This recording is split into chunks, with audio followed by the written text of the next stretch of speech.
A gente vai debater agora o surgimento de um novo tipo de influência. Os influencers de guerra.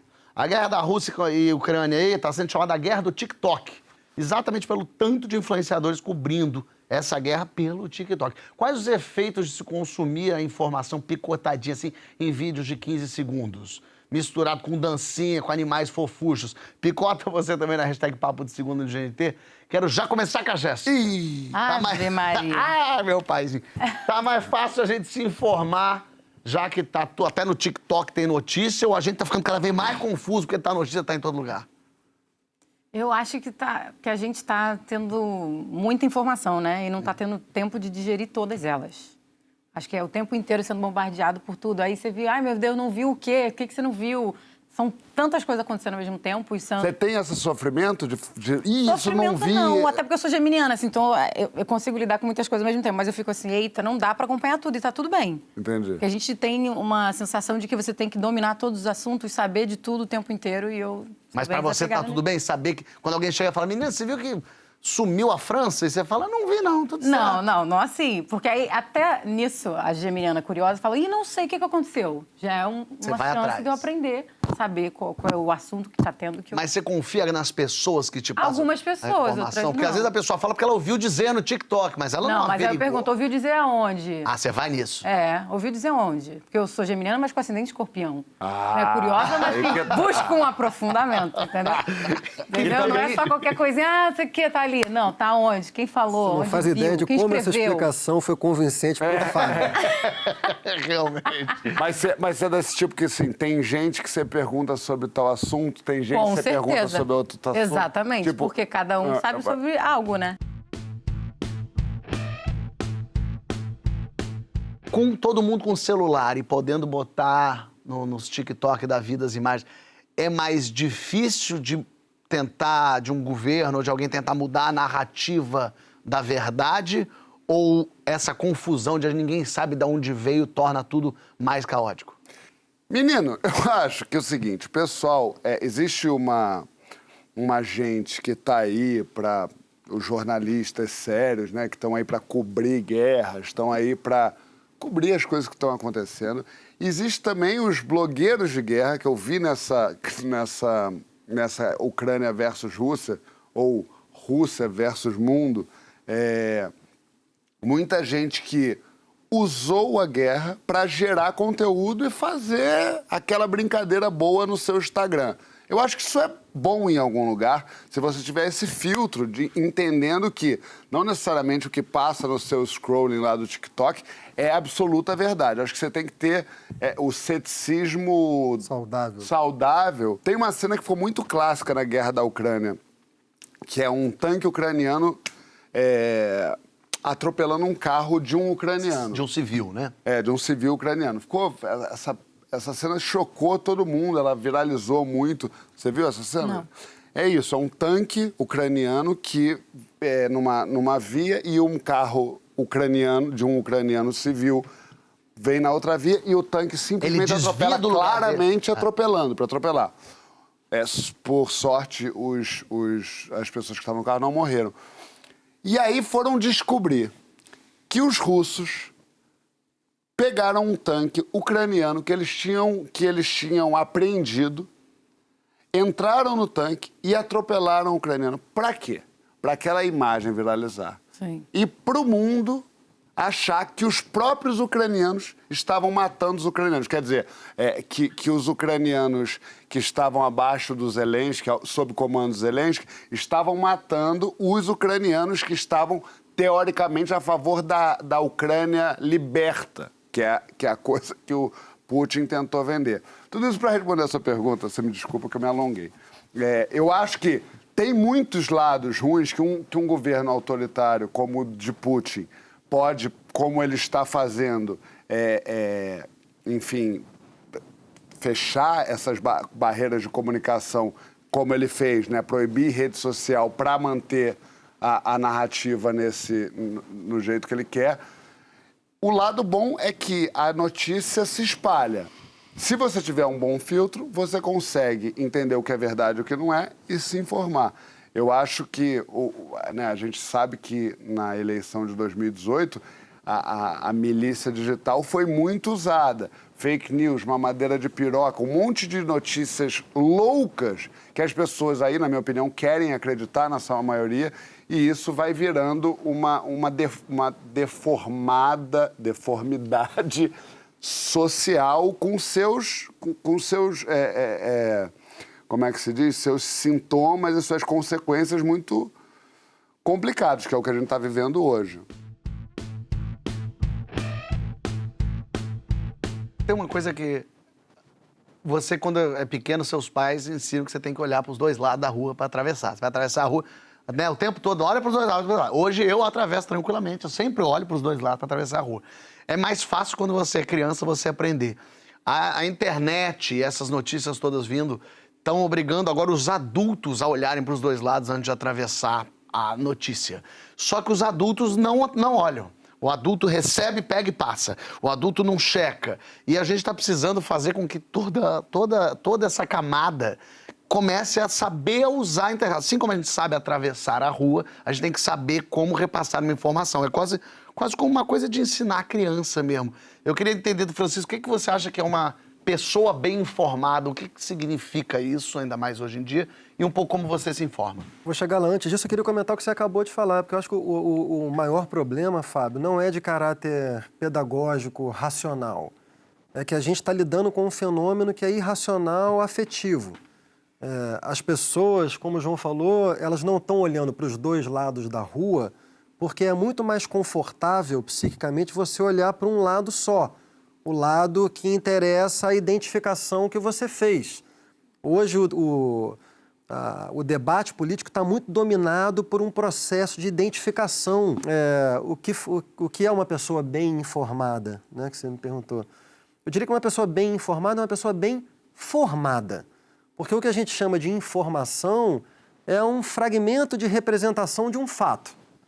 A Rússia invadiu a Ucrânia. Isso é um fragmento de representação de um fato. Mas os fatos não falam. Né? Para você dar sentido a um fato, você precisa interpretá-lo. Como é que você interpreta um fato? Isso é trabalhoso. Isso exige contextualização. Essa guerra foi muito exemplar desse processo porque ela se deu num lugar e em condições geopolíticas que quase todos nós ignorávamos, assim, né? A gente meio que parou um pouco assim na Guerra Fria e tal. Eu, particularmente, não estudava as tensões, Rússia e Ucrânia, o problema do desenvolvimento da expansão da OTAN para o leste. Não era uma questão de que eu estava acostumado. Todos nós tivemos que rapidamente nos inteirarmos daquilo. A guerra é bem exemplar do que você estava falando, Fábio, do que eu falei também, assim, essa coisa da identificação, do entrincheiramento ideológico. Né? Teve alguns automatismos que a gente viu diante da guerra. Por exemplo, o que eu vou chamar de uma certa esquerda tradicional, que se formou com a Guerra Fria e com a ideia de que o maior inimigo é o imperialismo americano e a hegemonia americana, ela tendeu a ser, se não explicitamente pró-Rússia, pelo menos a relativizar demais, muito mais do que o aceitável, a meu ver, o absurdo que é essa, não é nem uma guerra, é uma invasão. É um massacre, né? Por outro lado, quem tem uma formação mais liberal, mais globalizante, tende também a ignorar o argumento contrário, que é a irresponsabilidade da expansão da OTAN. Qual é o sentido de uma aliança internacional militar num tempo pós-guerra de tentativa de pacificação do mundo? Então, tem muitos lados essa história e informar significa, portanto, contextualizar, saber avaliar, ouvir argumentos diferentes, comparar os argumentos diferentes, ir com o tempo amadurecendo uma visão de mundo que também evite que você fique derivando de um lado para o outro sem conseguir marcar algumas âncoras, né? É importante que na vida a gente também estabeleça algumas âncoras. Eu sou um democrata liberal convicto. Não aceito autoritarismo nem de um lado nem de outro. Isso te ajuda a se orientar também nos assuntos. Mas, enfim, o que me parece importante se dar conta de que, às vezes, a informação ela vai em sentido contrário da formação. Aquilo que a Jéssica começou falando, né? Quando a gente é massacrado de informação, um punhado de fragmentos de representações da realidade não fazem por si sós uma interpretação minimamente bem fundamentada, totalizante da realidade. Você fica só saturado. Da mesma forma que uma pessoa que se alimenta muito de comida ruim, ultraprocessada, não é uma pessoa bem nutrida. É uma pessoa muito alimentada, mas mal nutrida. A informação é um privilégio também, né? Ter acesso à informação, porque a gente vive num país que existem milhares de pessoas que são analfabetos funcionais. Então tem gente que nem consegue ver uma notícia, ter essa interpretação de texto, entender o que... Tem gente que não conhece a história do nosso próprio país. Não é só a Guerra Fria, o Vietnã. A gente tem guerra diariamente nas favelas do Rio de Janeiro, em outras favelas em outros estados, e a gente não tem esse entendimento de que a nossa realidade não é necessariamente a realidade de muita gente. A gente vive num país continental que, meu irmão, a gente não sabe a história do nosso país. Então, como é que você vai cobrar de alguém ou de um jovem agora que entenda o que a Ucrânia está fazendo com a Rússia se a gente não sabe como que o país foi colonizado? Então, a internet, ela nesse sentido, ela tem um potencial democratizante enorme. Esse potencial, ele não está sendo, em geral, usado para esse fim, né? Sim. Ele está sendo usado muito mais para um fim de entretenimento ou de diversão, ou às vezes de má intenção política mesmo, como é o caso de fake news, porque fake news também tem uma origem política interessada em manipular as pessoas para um certo sentido, né?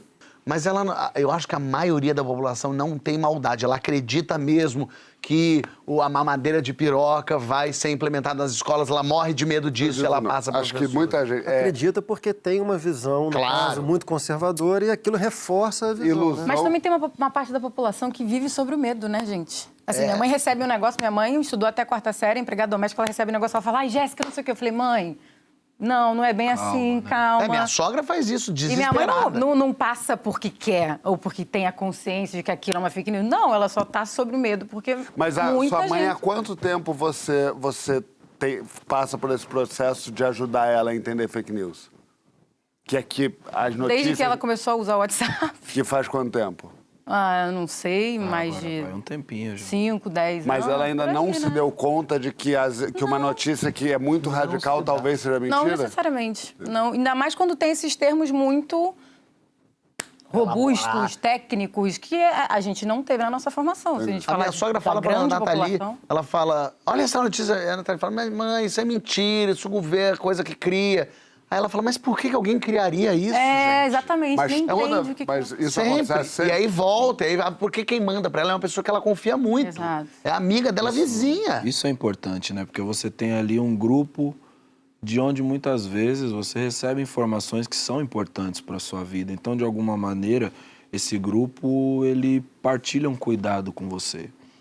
E aí, num certo momento, você tem não só um convite a pertencer a essa teoria maluca, escabrosa, mamadeira de piroca, como também, eu acho que não é nem só a questão da avalanche da informação. Junto com a avalanche da informação, também vem a obrigação de você tomar um partido, sabe? E aí eu acho que a gente vai nesse lugar ao qual você estava se referindo, João, que é, às vezes, o seu racional, ele até fala para você, isso não faz o menor sentido, mas você gostaria que aquilo ali fosse verdade, porque aquilo fortalece a sua posição ideológica. E o pertencimento fala mais alto do que a lógica e o calor da comunidade fala mais alto do que a lógica. E do questionamento também, né? Porque entre você ficar no quentinho dos seus amigos, que estão tudo falando a mesma coisa que você acredita, e você falar, gente, vocês acham que é isso se tomar um... Ih, o cara tá agora querendo dizer que não tem mais mamadeira de piroca. É verdade. É tem um cara que chama Ralph Foster, ele tem um livro que chama O que Vem Depois da Farsa. E ele fala daquele texto do Marx, né, do Brumário do Luiz Bonaparte, que é onde o Marx faz aquela frase famosa, né? Todos os grandes eventos históricos, eles acontecem duas vezes. Primeiro como tragédia, depois como farsa. E aí ele faz essa pergunta, o que vem depois da farsa? E a resposta que ele traz é muito interessante, tratando dessa época de fake news. Porque alguns anos atrás, a gente falava muito sobre pós-verdade. Quando esse fenômeno era novo, a gente precisava colocar um nome, a gente começou a falar sobre pós-verdade. Pós-verdade, e ele traz um termo novo que ele fala que o tempo que a gente vive não é um tempo de pós-verdade, mas agora a gente vive um tempo de pós-vergonha. Porque o único que tinha relação com a verdade é o que inventou a mentira. Aquele que replica, ele não faz a menor ideia do que aconteceu, ele só replica automaticamente, e cada um dos criativos que ele toca vai colocando um problema maior ali, uma cerejinha maior naquele bolo, e, mano, a desgraça é infinita. Eu acho que a palavra de ouro, alguns anos atrás, talvez tenha sido curadoria, no meio dessa avalanche de informação. Agora é honestidade, sabe? E honestidade é ter a capacidade de você frear esse seu ímpeto, esse desejo de agradar o seu grupo e poder observar quando ele produz uma mentira que pode prejudicar a vida de outra pessoa, que rouba a complexidade da gente. Porque tem uma coisa que a Jéssica falou que eu acho que é fundamental, mano, a calma. Eu sou ativista do bom senso e da calma. Se há uma militância que eu defendo, parça, minha bandeira é a bandeira da calma, mano. Eu acho que é o seguinte, a gente vive num país, mano, onde mais de 50% dele vive com um salário mínimo, e o Diese levanta uma pesquisa e fala que o mínimo para você se viver com dignidade nesse momento no Brasil era R$5.000, sacou? Que tempo, que qualidade de vida, que saúde mental, né? No meio disso, que tempo, que qualidade de vida e que saúde mental que a gente tem para buscar essa informação filtrada e honesta para que a gente possa tomar a melhor das decisões. No meio disso, a gente fala muito desse indivíduo, né? Esse indivíduo que recebe a notícia mentirosa e ele repassa. Mas os próprios conglomerados de informação também se comportam dessa maneira muitas vezes, sabe? A gente vai ter que olhar criticamente e honestamente porque a imprensa também contribuiu para muito dessa realidade caótica que a gente vive, porque nos momentos em que lhe foi interessante fortalecer um certo projeto político, ela não teve problema nenhum em demonizar o outro. E agora tá todo mundo no mesmo inferno e só o que pode tirar a gente daqui é caráter e honestidade.